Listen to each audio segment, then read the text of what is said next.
The literature review offers specific recommendations as to whether Wyoming should change its existing laws or create new laws, but it does contain the most recent information available, providing those in decision-making positions an opportunity to make fact-based decisions. And it's our hope that the researchers use this report as a starting point for further research on the subject.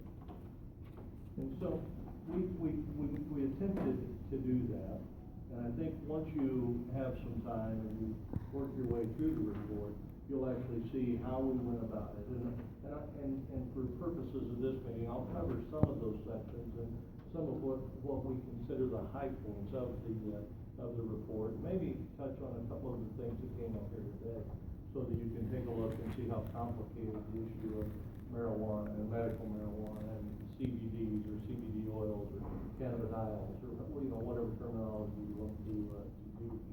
And we'll touch on that a little bit at your direction. If I can continue, please. Thank you. The controversial discussion of state-level marijuana laws is intensifying in the United States. Of the 23 states with medical marijuana laws, 11 states legalized through statewide ballot initiatives, and 12 states passed bills through their state legislatures. All the states allowing recreational marijuana were achieved through ballot initiatives: Colorado, Washington, Oregon, and recently Alaska. Wyoming is listed as one of those states with a potential ballot initiative for medical marijuana in 2016. That would be the Peggy A. Kelly Wyoming Cannabis Act. Although the Peggy A. Kelly Act petition circulators did not get the requisite number of signatures to place the initiative on the 2016 ballot, state statute permits the collection of signatures until early February of 2017. If enough registered voters' signatures are collected by that date, the initiative could appear on the 2018 Wyoming statewide ballot. Now, the best guess we have, or the best indication we have for the progress of that ballot initiative at this time, if you go to their website, the Wyoming Normal website, you'll find that they list around 8,500 signatures that they've obtained at this point. And I believe it's more than that. I don't think it's up to a little while. So I think it's just a little 10,000 on that. So they're a little over 10,000 at this point. They still have a remaining, I think, 8 months or so to obtain. If it's 12,000, then they would need another 13,000 signatures for the ballot initiative to be placed on the 2018 ballot. In our report, we used the RAND Corporation report pretty extensively. The RAND Corporation is a think tank. Everybody's heard of it.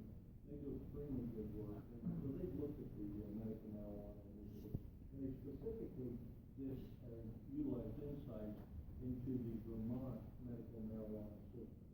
Now, the Vermont system is an extremely restrictive system, where they only have, I believe, 5 dispensaries in the entire state.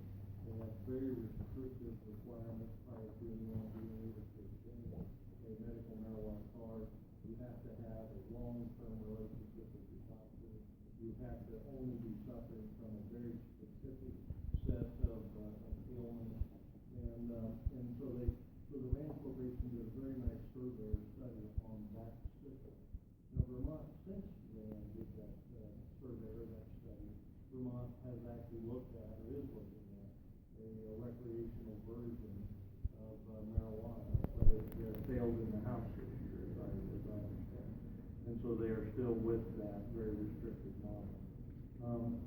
And according to the RAND Corporation, marijuana prohibition was universal across the United States through the 60s, and those convicted of growing or possessing or selling marijuana could receive sentences of incarceration.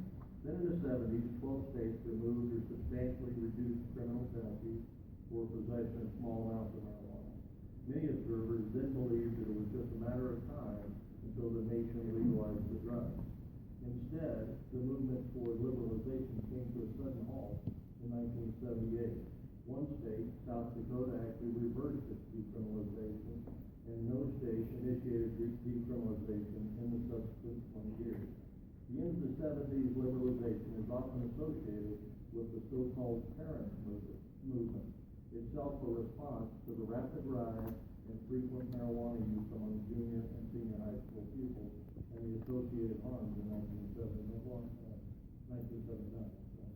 About 1 out of every 10 high school seniors reported daily use of marijuana. In recent years, a handful of states, including California in 2011, Vermont in 2013, have fully decriminalized possession of small amounts of marijuana. Vermont and more than 20 other states now allow marijuana to be used for medicinal purposes. But there is tremendous variation in how that marijuana is supplied and the uses that are allowed. California and Colorado receive a lot of attention in medical marijuana today, but they represent one end of a broad spectrum.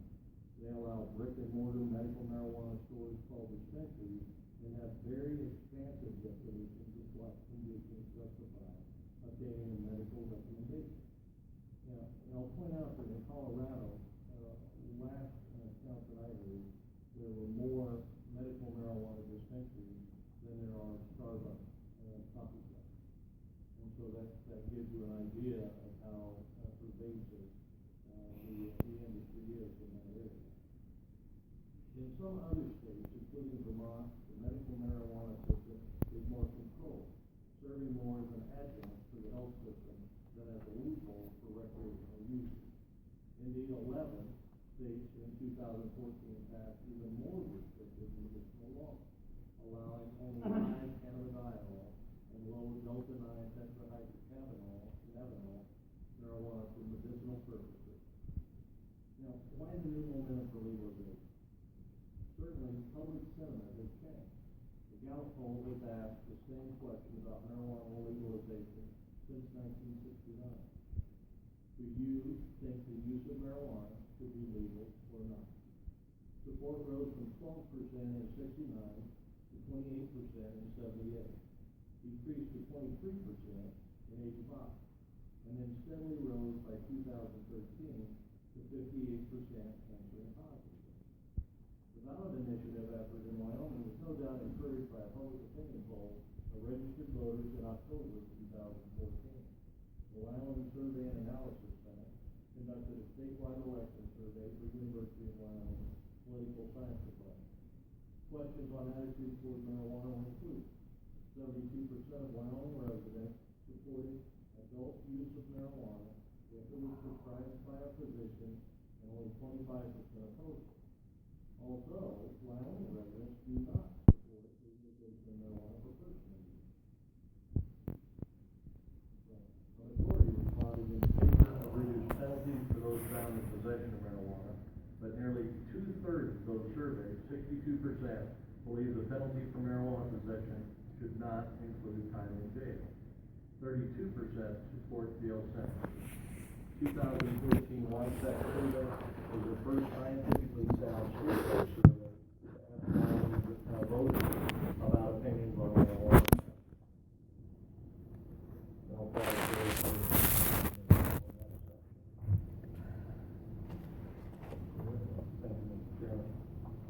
The Peggy A. Kelly Wyoming Cannabis Act of 2016 would be a very prescriptive as to how the medical marijuana system in Wyoming would be implemented, monitored, and taxed. The medical conditions and symptoms for which doctors can recommend marijuana treatment are explicit and have extensive implications. Below are key features of the Act. The Kelly Act states that a Wyoming licensed physician can issue a medical marijuana certification for a debilitating medical condition defined as cancer, glaucoma, positive status for human immunodeficiency virus, or acquired immune deficiency syndrome, hepatitis C, amyotrophic lateral sclerosis, that's also known as Lou Gehrig's disease, Crohn's disease, sickle cell anemia, ulcerative colitis, dementia, Alzheimer's disease, or treatment for such conditions which produces for a specific patient one or more of the following, and which, in the professional opinion of the patient's physician, foreseeably may be alleviated by the use of medical marijuana. They They include in that cachexia, post-traumatic stress disorder, severe pain, severe nausea, and seizures, including those that are characteristic of epilepsy or persistent muscle spasm, including those that are characteristic of multiple sclerosis. Now, I would point out at this point that if you go to the physician's desk reference, the most recent version, the post-traumatic stress disorder and is contraindicated by the group. They don't believe that THC or marijuana should be utilized in the treatment of post-traumatic stress disorder. The multiple sclerosis, the national organization, does not support medical marijuana as a treatment for multiple sclerosis at this time. Doesn't mean that they won't change the position, because we're constantly doing new scientific surveys, new studies, and then they come up with something. But some of these things are definitely not in accordance with medical patterns of treatment. The Kelly Act permits distribution and retail sales of medical marijuana through privately held, state-regulated dispensaries. The Act states that dispensaries selling marijuana and marijuana-infused products shall be subject to any state commercial activities tax, including any applicable sales, use, or excise tax as applied to businesses in general, and all other local taxes, assessment fees, and charges as applied to businesses in general, but shall not be subject to any special taxes, assessment fees, and charges other than the licensing fees set forth herein. The Kelly Act vests the Wyoming Department of Revenue Liquor Division to regulate the state's medical marijuana industry in a manner similar to the state's regulation of alcohol. The Kelly Act states that medical marijuana establishments may be established in each locality within the state of Wyoming pursuant to this chapter, regulations set by the Liquor Division. And then lastly, the Kelly Act allows a person with a valid medical marijuana certification to possess, grow, process, or transport no more than 6 medical marijuana plants, with 3 or fewer being mature flowering plants. Under the Act, the growers with valid medical marijuana cards would also be able to transfer up to 3 ounces to other cardholders without remuneration. On average, a single mature marijuana plant can yield around 1 pound or more of dried marijuana. And we get, just as a side note, we get conflicting information on that as to how much. 1 pound seems to be an average, and it can be, depending on the plant you grow, where you grow them, how much light you're willing to put to them.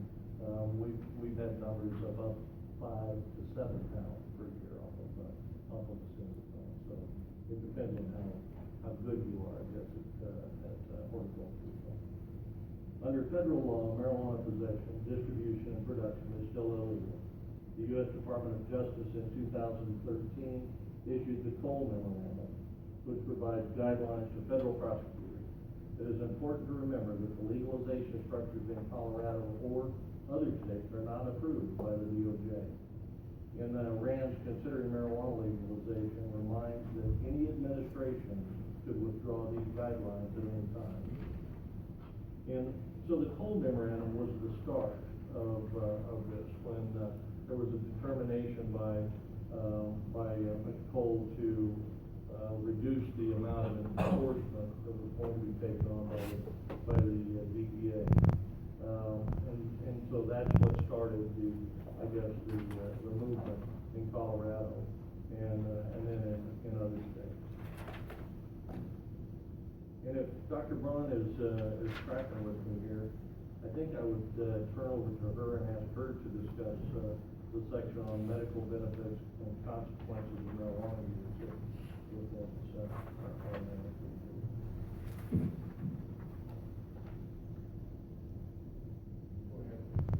Certainly. Thank you, Mr. Chairman. Some of the information was covered earlier today, I think, but I can certainly touch on some of it. The most concerning problem associated with longer-term use is dependence, with approximately 10% of users at risk for addiction. There's also substantial evidence that chronic heavy use, specifically smoking marijuana, increases the risk of chronic bronchitis. It is that certainly seems logical, and evidence clearly bears that out. It's extremely toxic to the respiratory system. We do know that there are increased, you can see changes, permanent changes in brain structure to individuals who start to use marijuana prior to age 18. And so we are particularly concerned, there's a particular concern about the use of marijuana in adolescents and children, and of course in pregnant or breastfeeding women. Certainly down in Colorado, they have seen associated increases in injury, both from falls due to folks who were under the influence, but also increased use driving a vehicle and related crashes. What else can I touch on that we haven't heard before? There are a number of reported benefits to the use of medical marijuana. It is claimed to help in a number of conditions. The challenge with those claims is that there are not credible scientific studies to defend many of those claims. But certainly there is anecdotal evidence that marijuana is beneficial for some conditions. One of the things that Colorado has done is they have earmarked some of their revenue for continued research and analysis of the data that they have, and other states have done the same.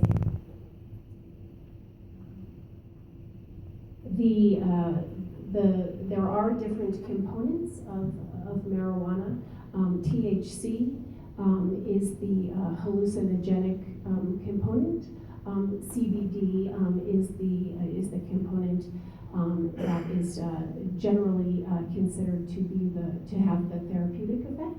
Although there is some indication that possibly CBD with some small amount of THC included with it may have additional beneficial effects.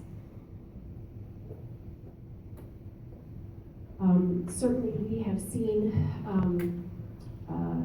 a increased or a decreased perception of harm among youth in Wyoming based on the prevalence of marijuana use now that it's been legalized in Colorado. And so that certainly is an issue as well. I think I will stop there because you've heard quite a bit of medical information, and I'm sure you're on overload. And I'll turn it back over to Mr. Reed, but I'm always happy to answer any questions or clarify. Questions of Dr. Braun? All right. Thank you, Mr. Chairman. I would continue on by talking a little bit more about the Peggy and Kelly ballot initiative. When we were, please. May I interrupt this weekend for conference call line? Or do you like to go? No, go ahead. Bring him on. While she's reconnecting, we had scheduled to do the jail tour at 4 o'clock. It's 4 o'clock now. And so rather than trying easier to go do that, it's going to be okay with the rest of the things that we stay on task here. Yeah, please go later too if you want to keep this.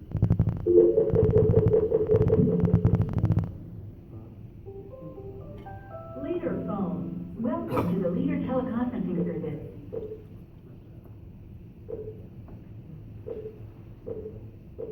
Please hold while we place you into your conference.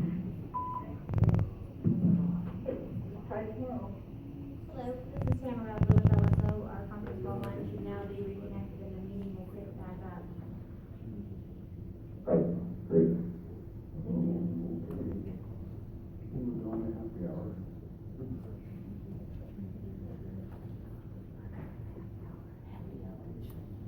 No, you're from the call. All right, great. Go ahead. Thank you, Mr. Chairman. Continuing with the medical aspects on marijuana, when we were looking at the scientific studies, the ones that you can, if I provided some of the documents, you're showing the names of the reports, and then there's a rating system to the left side of those reports, a 1 through 6. The higher, or I'm sorry, the smaller the number, the higher the rating of the report would be. Like the RAND study, I believe we gave a 1 to.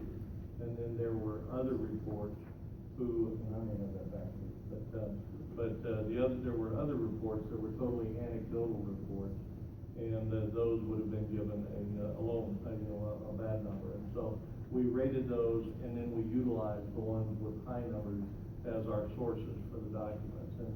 And of course, there are groups on both sides that have agendas that they want to fulfill, and we try to avoid including information from those, either the ones that were too overly aggressive on keeping it illegal, or the ones that are overly aggressive on recreational. And so we tried to maintain a scientific perspective on that. Concerning that, when we looked at the reports that had a foundation, that were scientifically accurate and defensible, they found that the most concerning problems associated with longer-term use is dependence. Generally, it's thought to be about 10% of the people that participate in using marijuana will become addicted to it. There are some studies that go as high as 25% to become physically addicted to marijuana. When you continue looking at the issue, there's substantial evidence that chronic heavy use increases the risk of bronchitis, and research on people using different amounts of marijuana is correlated with many adverse outcomes, much harder to ascertain, but can include things like psychotic symptoms, cardiovascular disease, male testicular cancer, lower IQ, cognitive difficulties, and differences in brain structure, lung cancer, and lower workplace productivity. So those things all come into play when you begin to consider the future of marijuana and how you're going to, if you're going to legalize it, not legalize it, how you're going to approach it. One of the overriding things that we all agreed on with this committee is in this following statement, and this is Rand's statement, but we agree with it.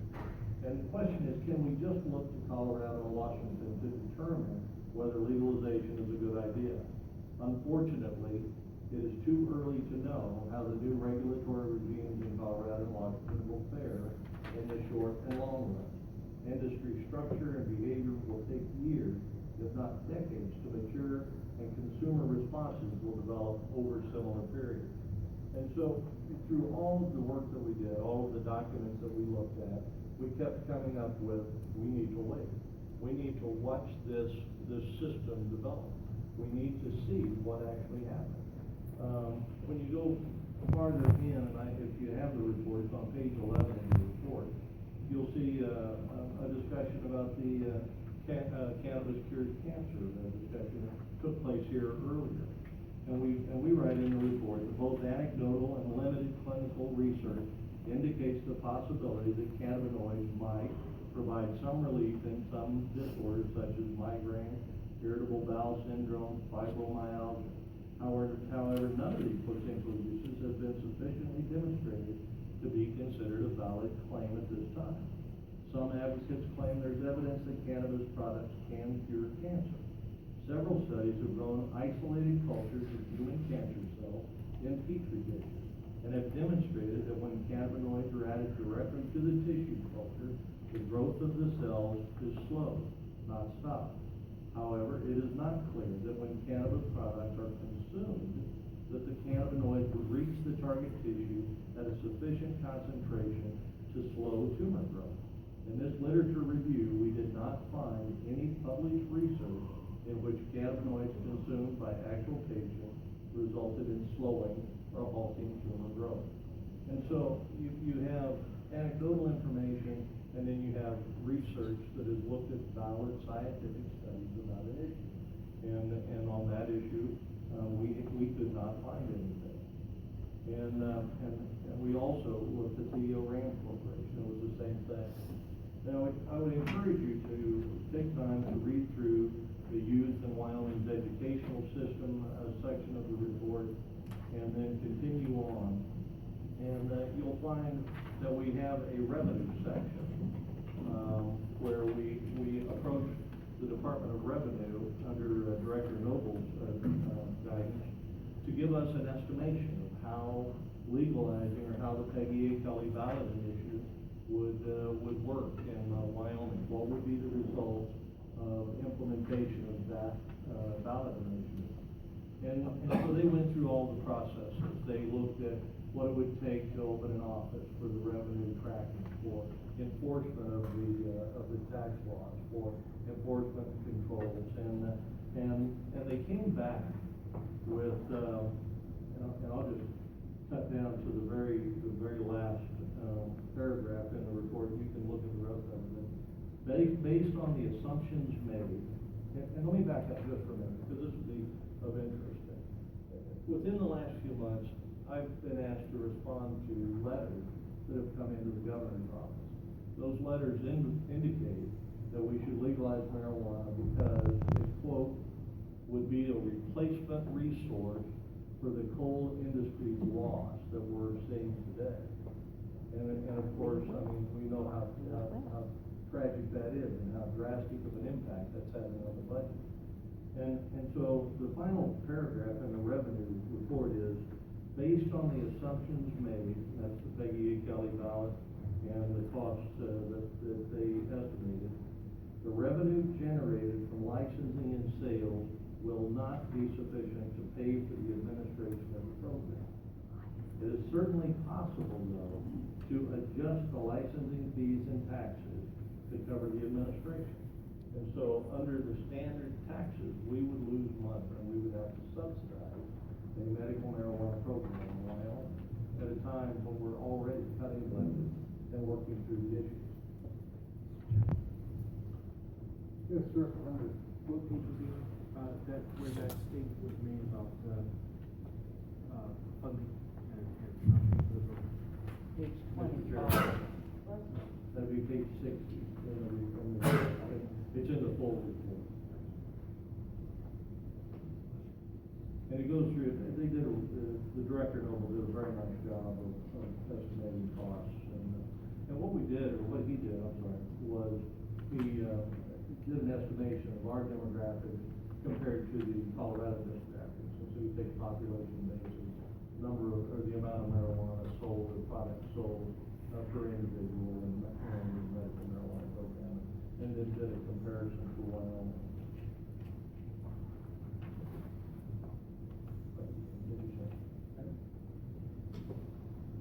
I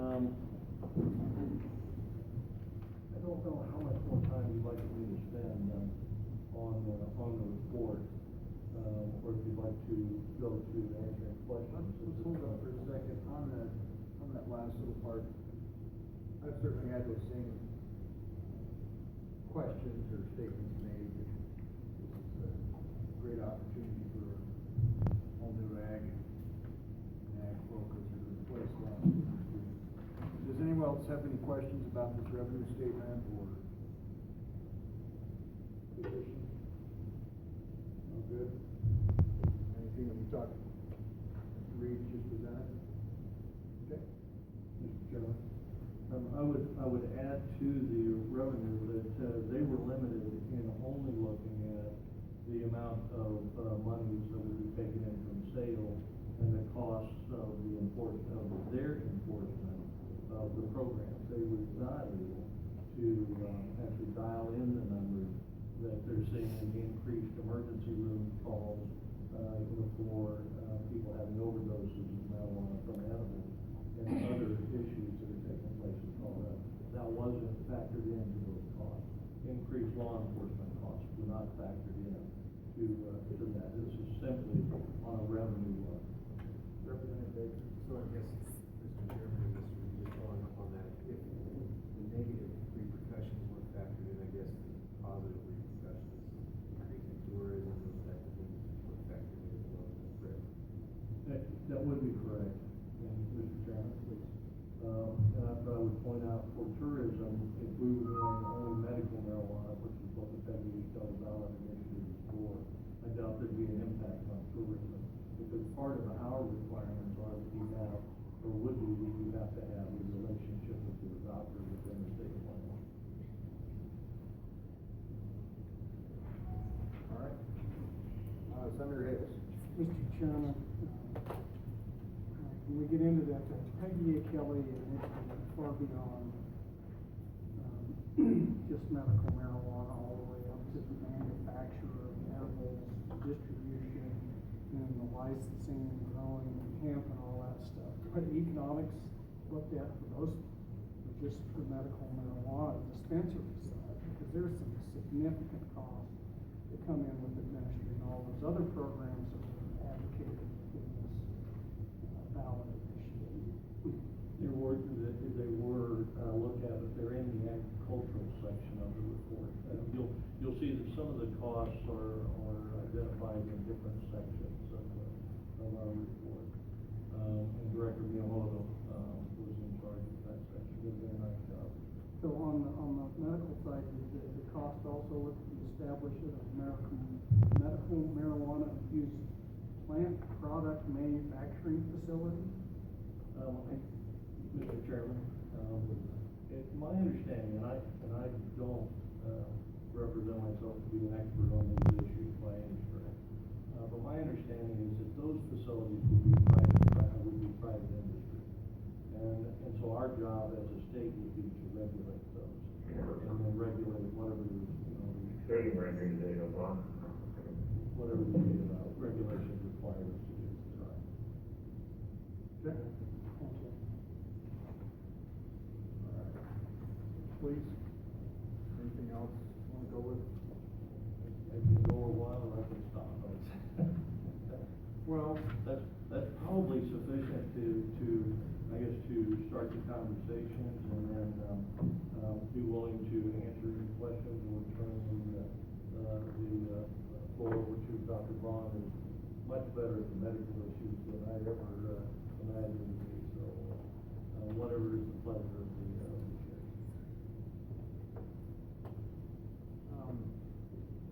Sure, Dr. Braun, do you have anything else to add?